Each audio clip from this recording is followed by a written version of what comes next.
ال9 عادات دول بيدمروا لك شخصيتك وحضورك وسط الناس وانت مش واخد بالك.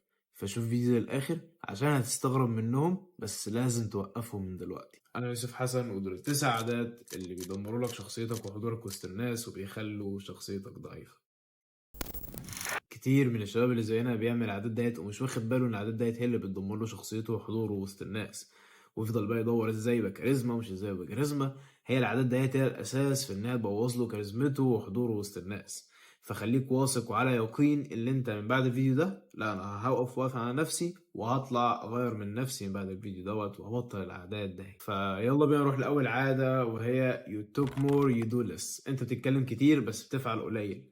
كام مشروع وكام تمرينة بكل صراحة انت كان نفسك تعملهم لكن ما عملتهمش عشان فضلت تتكلم عنهم كتير؟ وكام فكرة بيزنس انت كنت عايز تعملها لكن ما نفذتهاش؟ وكام تمرينة والعاب رياضية كنت عايز تروح تلعبها لكن ما رحتش لعبتها وكان نفسك تلعبها وفضلت تقول هلعبها ومش هلعبها وفي الاخر ما رحتش تلعبها؟ وكام مرة حبيت تلتزم بدايت وقلت انا هلتزم بالدايت وجسمي هيبقى بالشكل ده وفي الاخر ما عملتش اي حاجة؟ كل ده عشان انت فضلت تتكلم كتير عن الموضوع ده، سواء بقى البيزنس او التمرين او الدايت او ايا يكن بقى اي حاجه في حياتك. فضلت تروح تقول لده ودي وده ودول وفضلت تشحن نفسك بنتائج يعني مستقبليه، وقلت انا هعمل وانا هسوي وانا هفعل.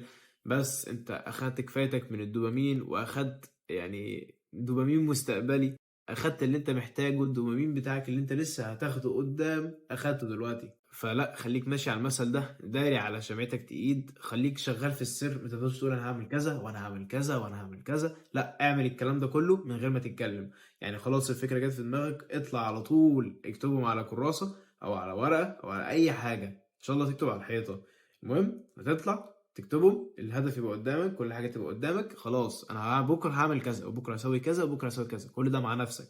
فداري على شمعتك تقيد وتوك ليس دو مور. وتعالى بقى على العادة التانية اللي هي النيجاتيف اوفر ثينكينج. انت بتفضل تفكر في تفكير سلبي كتير. معظمنا وكلنا وانا منهم بنفكر تفكير سلبي وبغباء. يعني مثلا في الجيم انا كنت دايما شايف نفسي رفيع، شايف ان انا جبت اخري في اللي انا اكون طبيعي، اللي خلاص انا كده محتاج اضرب مش عارف ايه. بس في الاخر بفضل اشوف الصور بتاعتي زمان واشوف جسمي دلوقتي، شايف ده وشايف ده.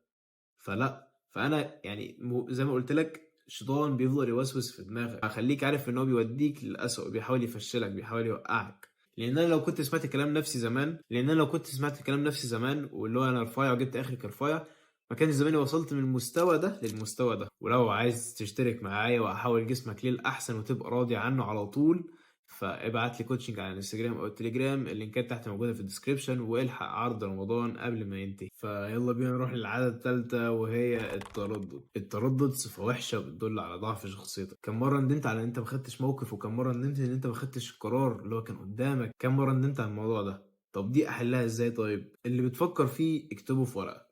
الحوار ده عامة في أي حاجة يا جدعان، الحوار ده في أي حاجة مهم وضروري.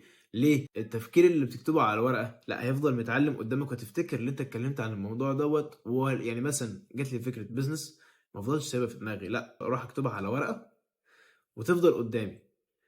رحت يمين شمال هتفضل الورقة قدامي، الفكرة هتروح لكن الورقة مش هتروح. فعايزك تلتزم بالموضوع ده في أي حاجة. فالمهم نرجع لموضوعنا، ترد عشان تتعالج منه. أنت تكتب اللي أنت متردد فيه على ورقة عشان تبقى الفكرة واضحة قدامك وتعرف تختار بين ده وده وده. الموضوع ده هيساعدك جامد، واسمع مني ان انت هتشوف زي ما انا قلت لك، انت هتشوف يعني القرارات قدامك، فهتعرف تفكر في ده وهتعرف تفكر في ده وهتعرف تفكر في ده، وبعينك هتعرف تشوف مين الصح ومين الغلط.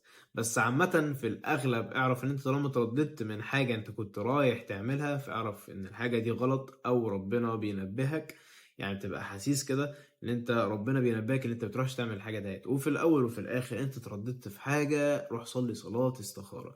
لكن انا بكلمك في وضع حرج، انت مفيش وقت ان انت تصلي صلاه استخاره. كل عليك انت تستغفر ربنا قبل ما تروح تاخد اي قرار، تمام؟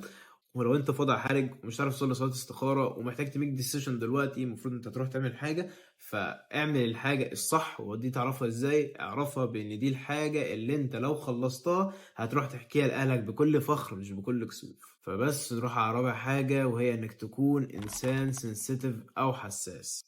كونك انسان سنسيتيف دي مش حاجه كويسه جدا. ككونك راجل مش هيخلي الناس يعطفوا عليك ولا يبقوا في صفك، بالعكس ده انت هتبقى انسان ضعيف جدا جدا جدا في نظرهم.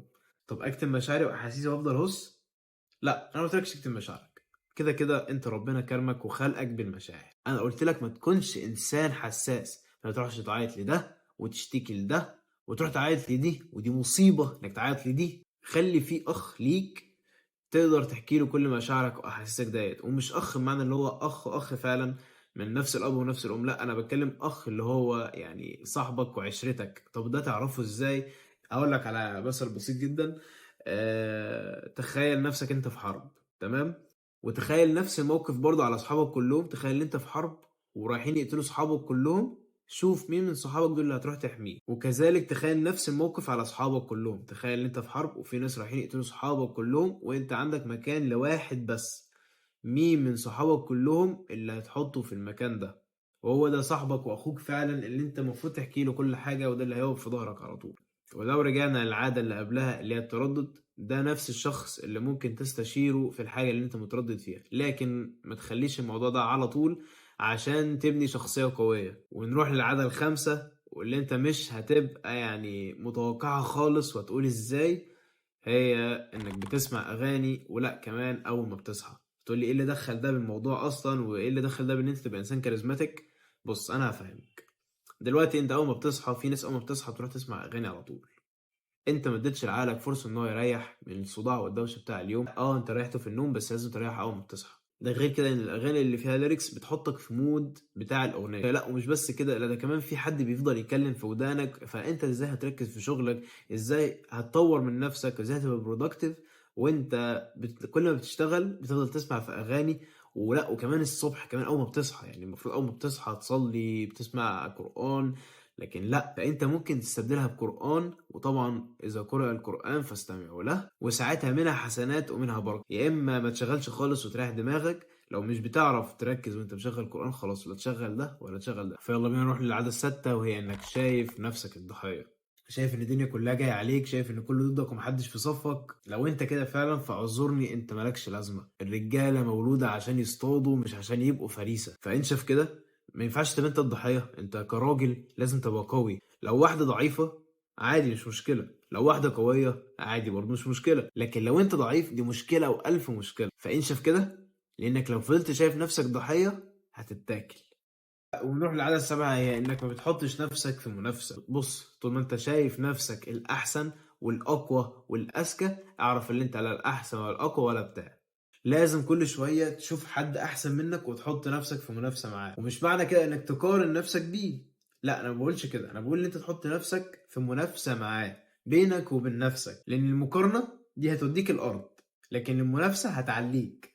فلا، أنت تشوف واحد أقوى منك أحسن منك أذكى منك وتقول أنا هبقى أحسن منه أقوى منه أذكى منه وهعمل أي حاجة عشان أبقى أحسن منه. ونروح للعادة التامنة، وهي إنك بتلعب في نفسك. بص انا كل اللي هقوله لك ان العاده دي بتدمر لك حضورك، بتدمر لك شخصيتك، بتدمر لك كاريزمتك، بتخليك ماشي كده انسان متكتف كده وخايف من الناس كلها. فاهم؟ جرب انا بقول لك اهو، تجرب مثلا لو انت لسه بتعملها وفي رمضان ولسه تعمل الذنب دوت، انا بقول لك جرب مثلا في العشر الاواخر دلوقتي اللي احنا موجودين فيهم، جرب تبطل العاده دهيت. شوف نفسك بعد اسبوع او بعد 3 ايام بس، شوف هتحس نفسك قد ايه انت كاريزما وواثق في نفسك. ده بعيدا عن اضرارها وعن انها حرام وعن كل المصايب بتاعتها، انا بقولك ان هي عامل اساسي في انها تدمر لك شخصيتك وبتخليك انسان ضعيف في نظر اي حد. فلو فضلت متمسك بالعادة دي عمرك ما هتتغير يا قرد. ونروح للعادة التاسعة، وهي انك بتمسك موبايلك قبل ما تنام. عمرك ما هتعرف تنام كويس. والنوم الكويس ده مش معنى ان انت تنام 8 ساعات و10 ساعات، لا، في حاجة اسمها الكواليتي اوف سليبنج. انت لو ما ظبطتش الكواليتي اوف سليبنج انت خلاص. لازم توصل لاعلى حاجه في الكواليتي بتاعت النوم بتاعتك. طب دي توصل لها ازاي؟ دي توصل لها ان ما يبقاش في نور حواليك، الجو لا يكون حر ولا يكون برد. تركز على ان انت تظبط ميعاد نومك مش تظبط المواعيد بتاع الصحيان بتاعتك. وانك تمسك الموبايل قبل ما تنام بيبوظ كل ده، لان الشاشه اللي انت بتقربها من وشك قبل ما تنام ديت اضرارها كتير على العين. لا كمان في ناس اصلا ما بتعملش الورم مود اللي بيبقى موجود في الموبايلات، اللي انت بتبقى الشاشه دافيه عن الايه، عن العادي. ده المفروض انت بتشغله قبل ما تنام بساعتين 3، لان انت بتريح عينك من الاشعاعات الضاره اللي بتيجي بسبب الموبايل. فبس دول العادات انت ممكن تكون مستغربهم شويه، لكن دول بيأثروا على شخصيتك. يعني مثلا النوم ده بيأثر على شخصيتك ازاي؟ انت لو ما نمتش كويس انت لا هتبقى فايق ولا هتبقى راضي تتكلم مع حد وهتضعف من شخصيتك. وكذلك العادة، انت مش هتحس باختلاف الشخصية غير لما تبطلها فعلا. وكذلك الاغاني، انت ممكن تكون مستغرب الاغاني ايه اللي دخلها بان انت تبقى كاريزماتيك وكده. لا، الاغاني عامل مهم. ليه؟ لان انت لما تبقى انسان برودكتيف الناس هتاخدك كمثل اعلى، والناس هتشوفك كاريزماتيك. فانت تفضل متشتت بالاغاني، عمرك ما هتبقى انسان برودكتيف. واوعدك لو انت بطلت العادات دهيت، انت شخصيتك هتتحسن وهيبقى ليك حضور وهتبقى انسان كاريزماتيك، راجل واثق من نفسه، ولا حد يقدر يهزمه ولا حد يقدر يقرب له. ولو انت عايز تبقى كده فعلا، فاعملي سبسكرايب. عايزين نوصل ل 10,000 قبل نهاية شهر رمضان. وبس كده. السلام عليكم.